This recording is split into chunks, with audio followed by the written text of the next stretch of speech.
Hello, everybody. Ugh, God, my voice is still shot. I'm Molly. And I'm Ash. And today we're playing It Moves. Did I say that in the last episode? Yes, you did. Oh, okay, good. Good. So we got a huge skull here. We're on chapter 3 now. A huge skull. Looks more like a demonic skull. Oh boy, so we went to the next room and now its eyes are blinking.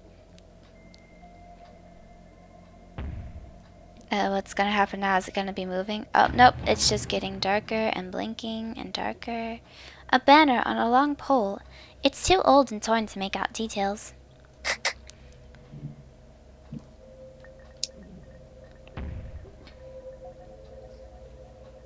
And of course it's blinking faster. And shaking. Oh.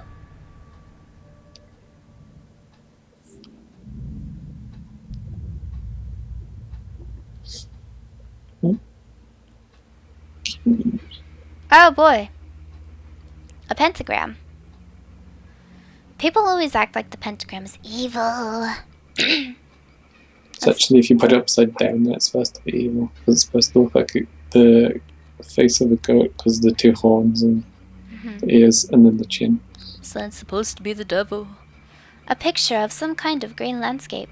The picture is in too bad shape to make out any details. Okay, so it's gated in, so we probably need to... A large fan circulating the stuffy air. You know that the image of the devil is based on satyrs from Greek mythology. No, I didn't know that. Because like the Christians wanted to basically try and push everyone from the religions into theirs by like claiming all these things were like demonic and like witchcraft and all that kind of stuff. I don't doubt that. I mean, yeah. Looks almost like the lights on the runway at airports. I mean, if you think about it, like Satan's the close-minded equivalent of like evil because like they represent like celebrating parties and like drinking and doing the do. Some kind of machine, and now it's painted hello under our feet. But yeah, I heard Satanism was more about worshipping yourself, or rather like you set your rules and things like that. Well, Satanism is basically you are your own god, you make your own conscious decisions for yourself. You basically not so much worship yourself, but you rely on yourself for everything that you get in life rather than expecting some fictional being to do it all for you.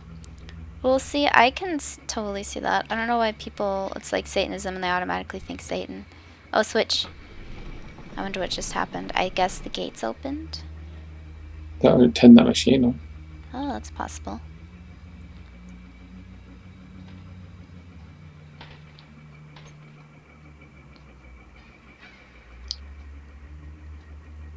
Another machine. Okay.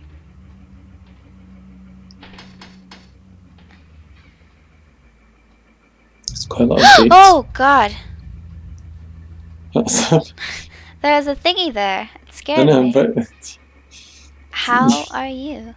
you jumping like that is like what scared me, not that thing. It didn't even like scare me. It was just there, and I just had No, to. it did definitely scare you.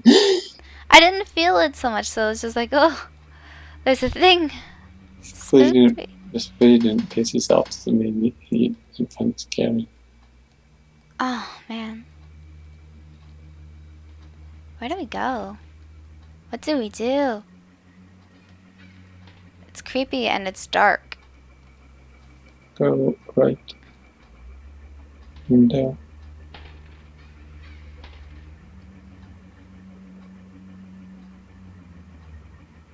How do you check that out? There's nothing there. Can't get in there yet. Still, we are recording, right? Okay, good. Good, we are. I always forget if we're recording or not. I'm just worried that we're not. You know. Alright, so we can't get in there either. Did you open any gates, or did that switch actually just do nothing?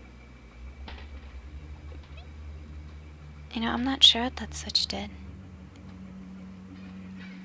It did something. We can't switch it back. Maybe open that. Yeah. Maybe there's another thing you have to do on one of those machines. Maybe. I'm tempted to... Oh, okay, so it made one machine work, so we do have to get the machines to work. Open, you son of a bitch. Maybe we need to press the machine in the right order. I'm just like pressing A on everything. Oh! There's a switch there. Oops. I'm dumb. So it either did open something. Well, they put another gate down on the one bit. So there's two gates then instead of just one. Oh god, dang it. It scared me again. That guy right there is an asshole. Let me see. Anytime we've got to go around that constantly, like we do that red thingy. Where is... I'm going to check all of the gate locations just to find it. God damn. I'm almost tempted to ask you to pull up a guide. Check on the right side because you've gone around the left side constantly. Yeah. And then check the right side. Oh. Well, we've checked the right side. I mean, just not before. now, yeah.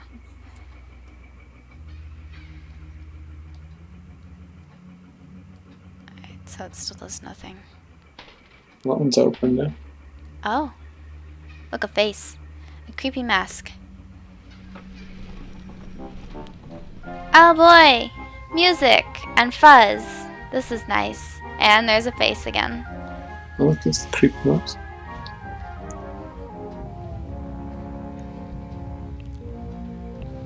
How nice of it! Oh, look, white dot eyes. Oh, never expected that. That's not been overdone constantly. I'm scared it's gonna jump scare. Okay, good, it didn't. Oh, there's the mask again. Is it going to follow us? Probably. Wait. Go up. Wait, I want to check what was... I want to check what if it just fell off the wall or what. Alright, it did. Okay. Go. Okay.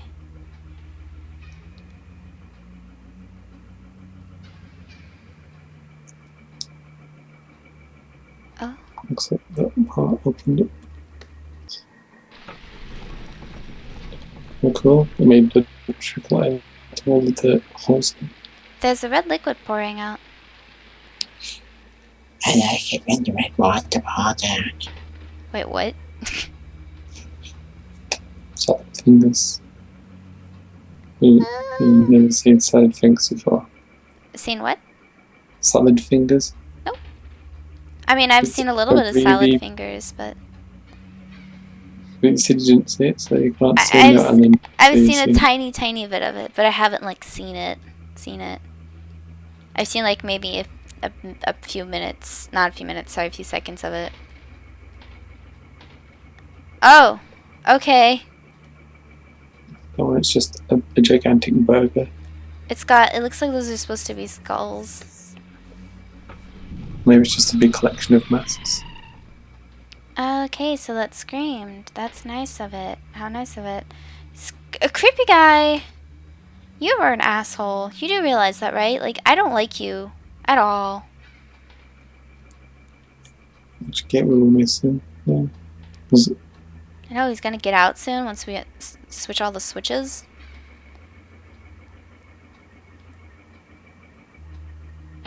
Oh, there's that creepy mask again. Okay, so... It's gotta be one other in the center or the north. Yeah. I don't know. Maybe you gotta press the machines if there's no more. No? I'll go check for more gates. Yeah, I think there's a gate up here. Isn't it that one there that's underneath? Oh, here we go. Okay.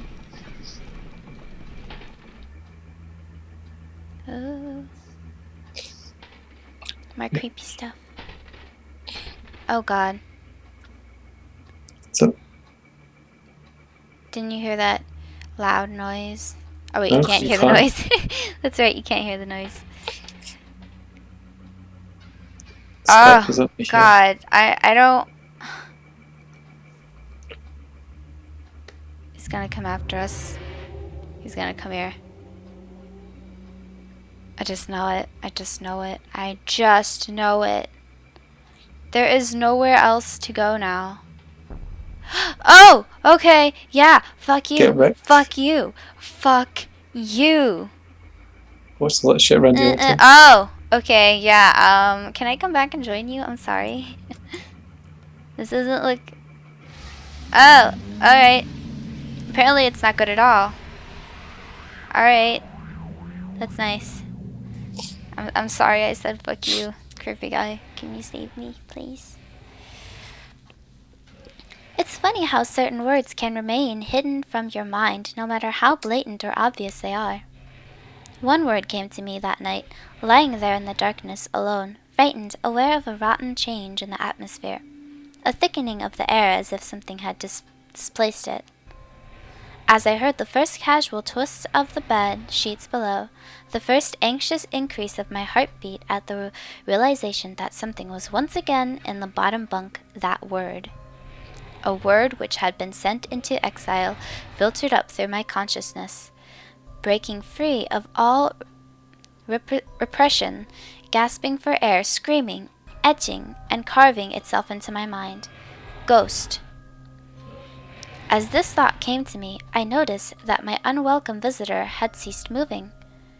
The bed sheets lay calm and dormant, but they had been replaced by something far more hideous.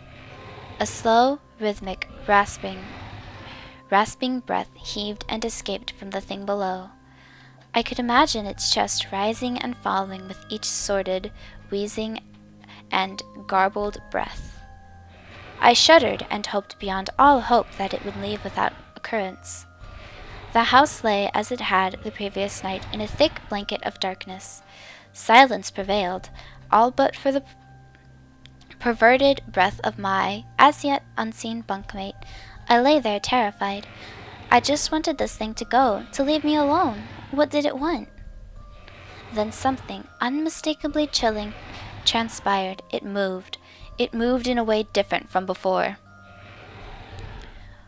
When it threw itself around in the bottom bunk, it seemed unrestrained, without purpose, almost animalistic. For that thing lying there in the darkness, that thing which seemed intent on terrorizing a young boy, calmly and nonchalantly sat up. Its labored breathing had become louder. Now only a mattress and a few flimsy wooden slats separated my body from the unearthly breath below. I lay there, my eyes filled with tears, a fear which mere words cannot relate to you, or anyone else coursed through my veins. I would not have believed that this fear could have been heightened, but I was so wrong. I imagined that what this thing would look like, sitting there, listening from below my mattress, hoping to catch the slightest hint that I was awake. Imagination then turned into an unnerving reality. It began to touch the wooden slats which my mattress sat on. It seemed to caress them carefully, running what I imagined to be fingers and hands across the surface of the wood. Oh, Jesus. Then, with great force, it prodded angrily between two slats into the mattress. Even through the padding, it felt as though someone had viciously stuck their fingers into my side. I let out an almighty cry, and the wheezings, shaking, and moving thing in the bunk below replied in kind but violently vibrating the bunk. God, I can't read. Oh no, as it had the other night. I'm guessing that's what it said. Small flakes of paint powdered onto my blanket from the wall as the frame of the bed scraped along it, backwards and forwards. Once again I was bathed in light, and there stood my mother, loving, caring as she always was, with a comforting hug and calming words which eventually subdued my hysteria. Of course she asked what was wrong, but I could not say, I dared not say. I simply said one word over and over and over again. Nightmare.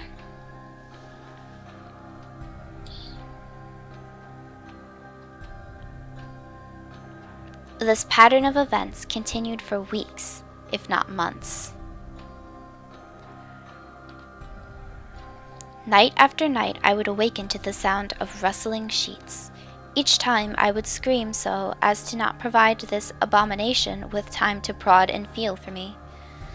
With each cry the bed would shake violently, stopping with the arrival of my mother, who would spend the rest of the night in the bottom bunk, seemingly unaware of the sinister force torturing her son nightly. Along the way I managed to feign illness a few times and come up with other less than truthful reasons for sleeping in my parents' bed, but more often than not I would be alone for the first few hours of each night in that place. The room where the light from outside did not sit right, alone with that thing. With time you can become desensitized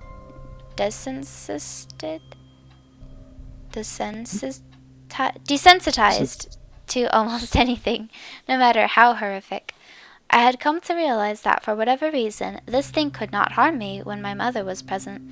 I am sure the same would have been said for my father, but as loving as he was, waking him from sleep was almost impossible. Waking me, on the other hand, was no trouble at all, thanks to the nightmares.